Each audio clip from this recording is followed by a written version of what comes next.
What's going on? Today we're taking a look at Hacintor. Hacintor is a malware dropper detected in 2014. So we're gonna analyze this malware, but not from the perspective of the reverse engineer, from the perspective of an incident responder. So we will put yourself now in the shoes of an incident responder and analyze an infected machine, in which the user has downloaded an Office document.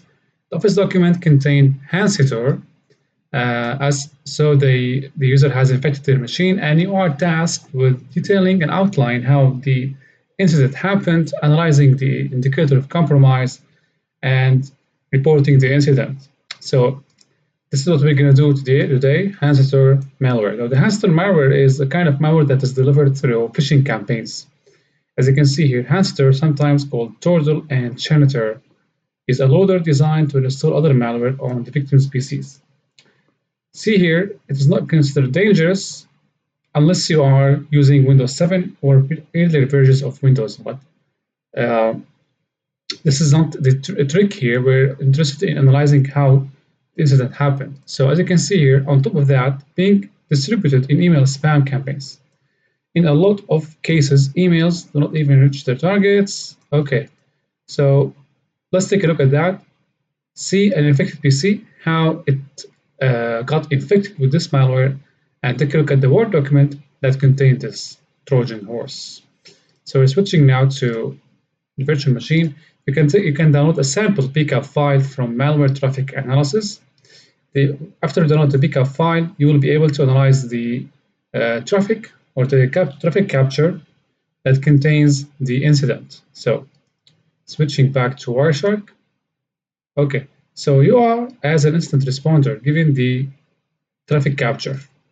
The traffic capture is supposed to contain the indicator of compromise of this malware.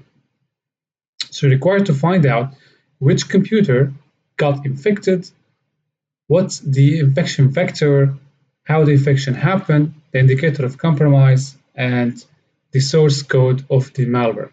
You are an incident responder, you're required to find out these details in order to make this or declare this as an incident and then escalate this for further analysis. So as you can see here, this Pcap file is huge, contains so much to analyze. So we're gonna make this story short and display here the HTTP traffic. So this is the HTTP traffic, and I enabled DNS resolution in order to find out the DNS names of the all the sites that the visitor or the affected system has visited. So basically, as you can see here,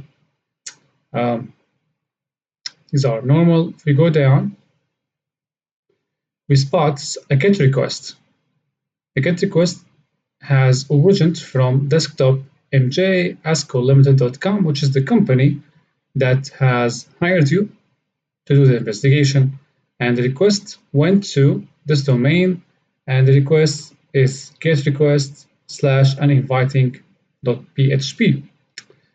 Okay, and after that, as you can see, the server has responded with HTTP OK, and after that, the victim again downloaded the script, and the server responded with OK. If we go down, we spot here another GET request, but this time, let's see here.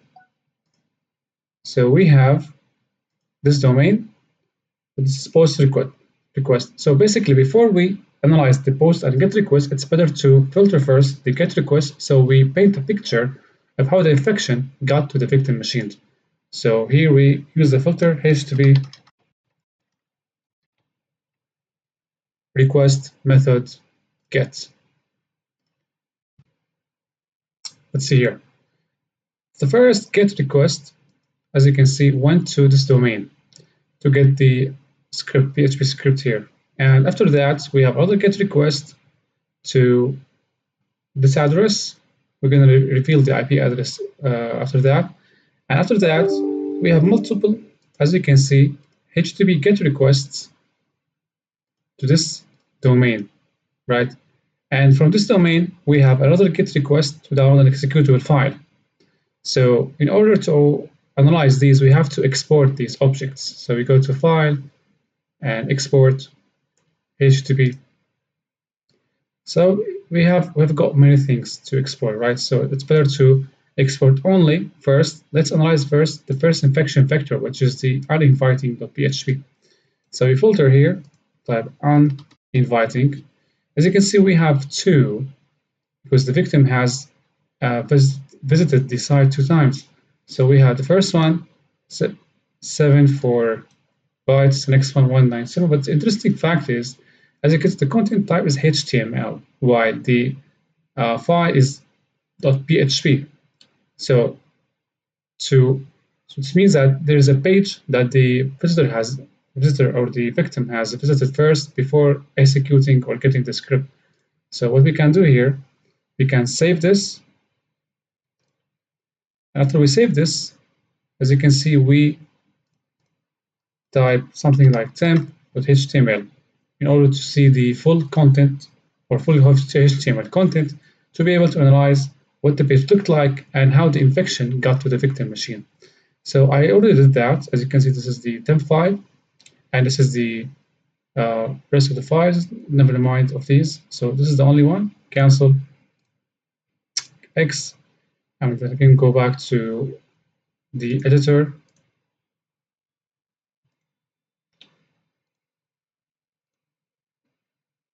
So desktop, view team, ASCII limited. So here we have the page that the victim has visited. So we open up this page. So as you can see, we have a prompt to download a Word file. So basically, the victim or the user has been prompted to download this file, and most probably they have downloaded this file. So we click on save, but don't open this file on a Windows machine because this is a real malware. Okay, we are not analyzing a CTF competition, nor try hack the room or hack the box machine. This is a real malware.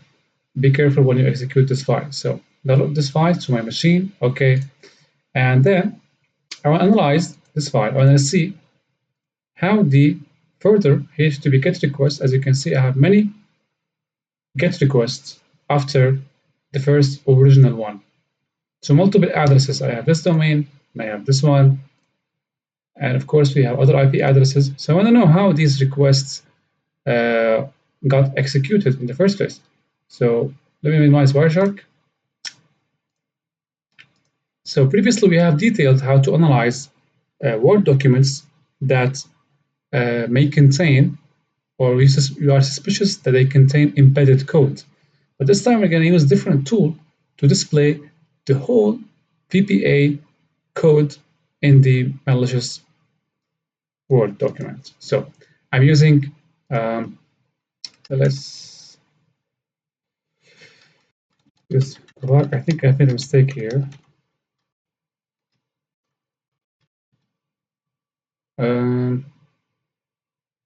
Okay, so I'm going to go to all the tools.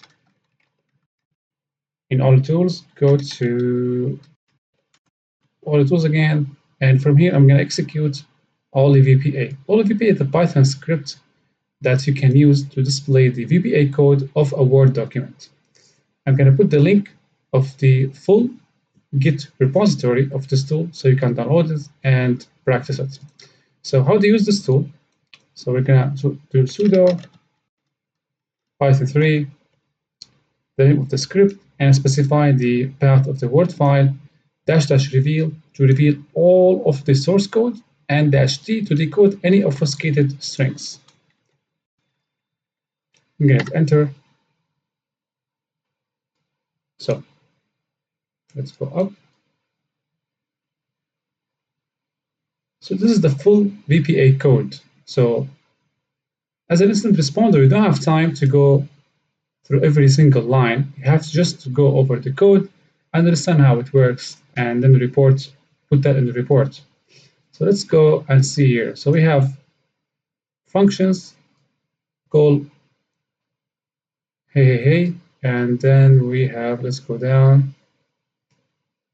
So we have shells.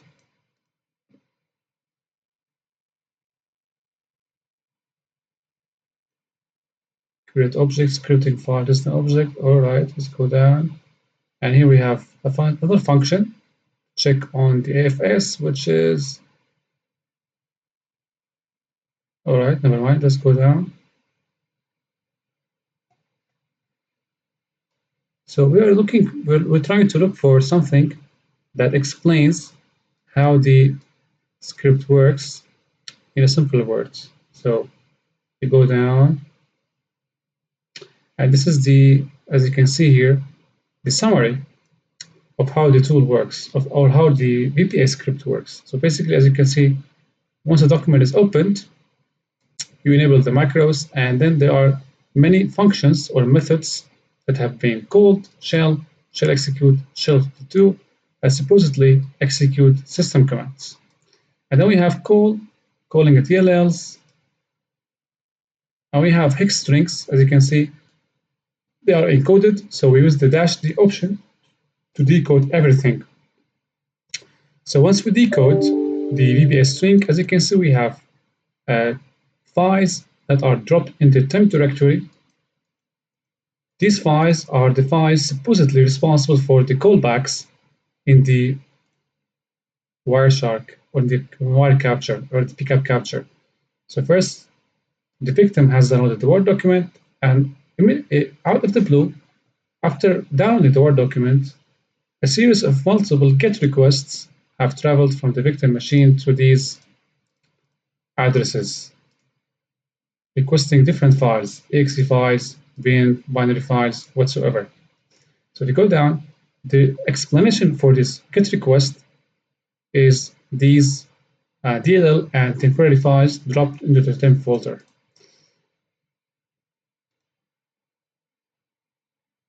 Let's go down. Okay.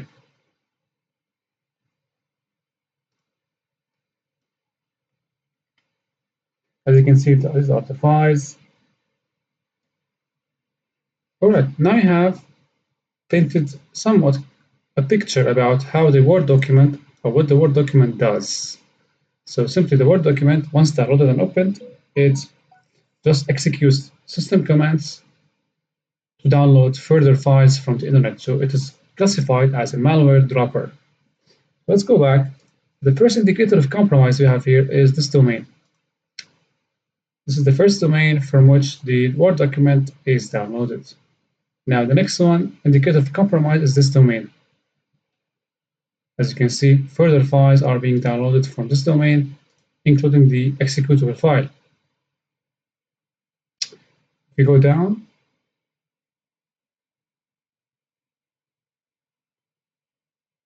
okay, these are the GET requests. So basically, in your report, you would write that this domain and this domain, right,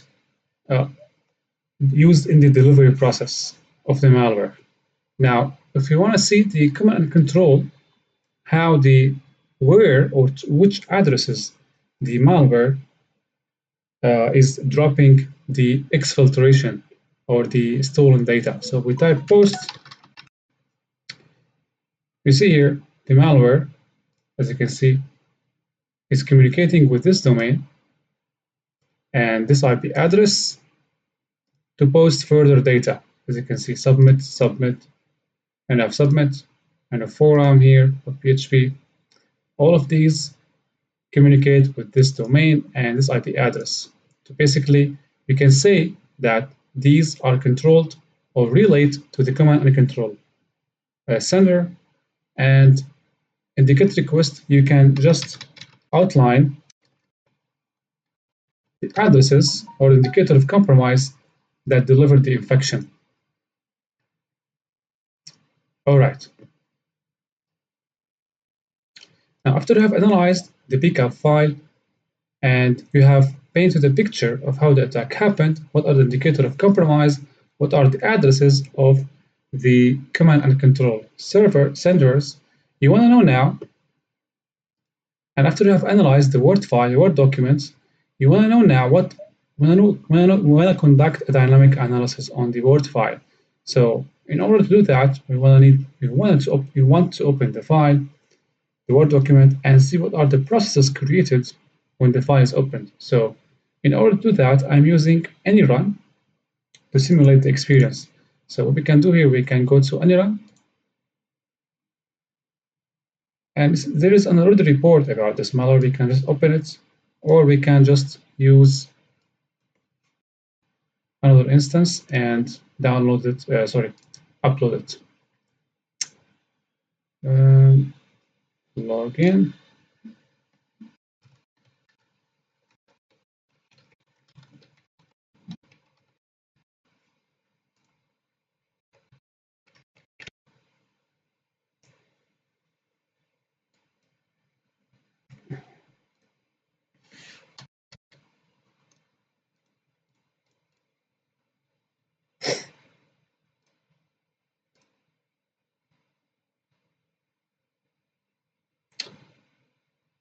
I'm waiting for my password.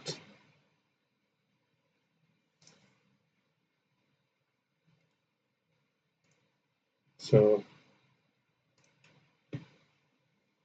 okay, new password.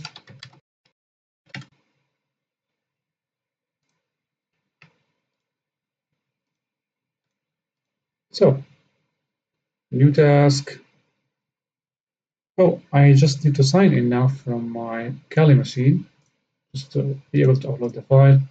Or let me go back. I think I have found something because I analyzed this before. Okay, this is the full analysis of the file. So let's see now. When you download the Word document, what happens? As you can see, open the Word document, and there are multiple executable files dropped in the machine. You will see now from this drop, as you can see. See, when I open the document, nothing happens.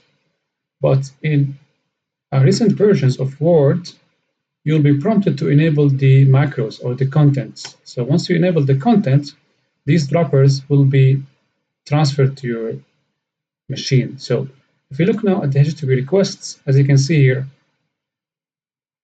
we have multiple HTTP requests to different addresses, as you can see. One of them, these are the GET requests. And the POST request goes to this address, which happens to be the one of the command and control centers.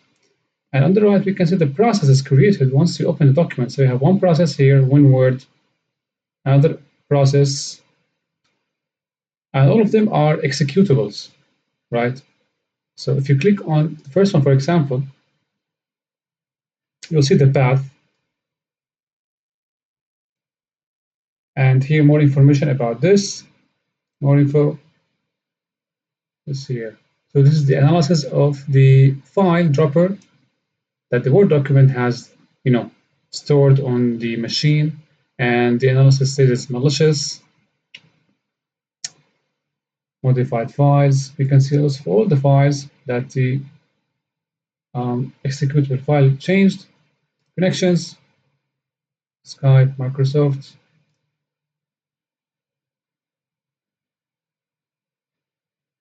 Nothing wrong with these. Registry changes. Let's go back.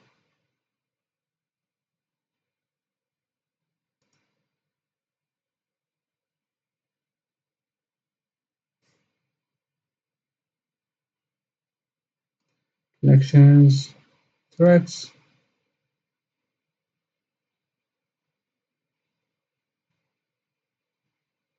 No Trojan was detected, run DLL.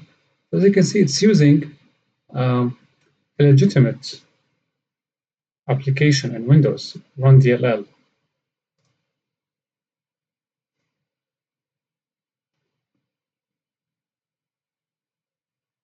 Let's take a look at this one.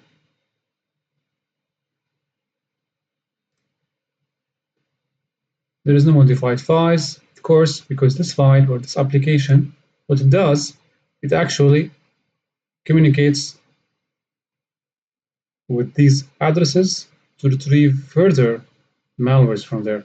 As you can see, it also communicates with the command and control server on this address. Of course, it's no response now because it's taken down, but it used to communicate with that address.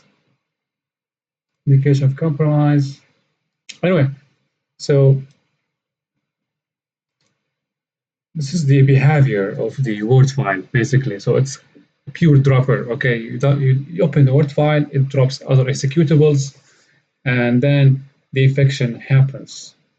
But you, as an incident responder, right, you will be tasked to explain how the infection happened, starting from a Pcap file like this one. So you will have to list the indicator of compromises, the addresses the malware has communicated with, and of course, the first infection vector and the source code, if any, or the code responsible for dropping the malware, which is right here. We have extracted the code. Now, further analysis could be done on analyzing the original malware that is dropped on the machine by reversing the malware actually. So if you go to okay, so here we could have reversed these files or these binaries with the reverse with a IDA Pro or Kidra, but actually we don't have these files, and um, for that reason, we will not be able to reverse engineer these files. But from the perspective of an incident response, you have done your job. Now the next thing is to reverse engineer this file, as said earlier, using tier 2 or tier 3 analysts or whatsoever in your organization. So that was about today. I hope you liked this and see you in the next video.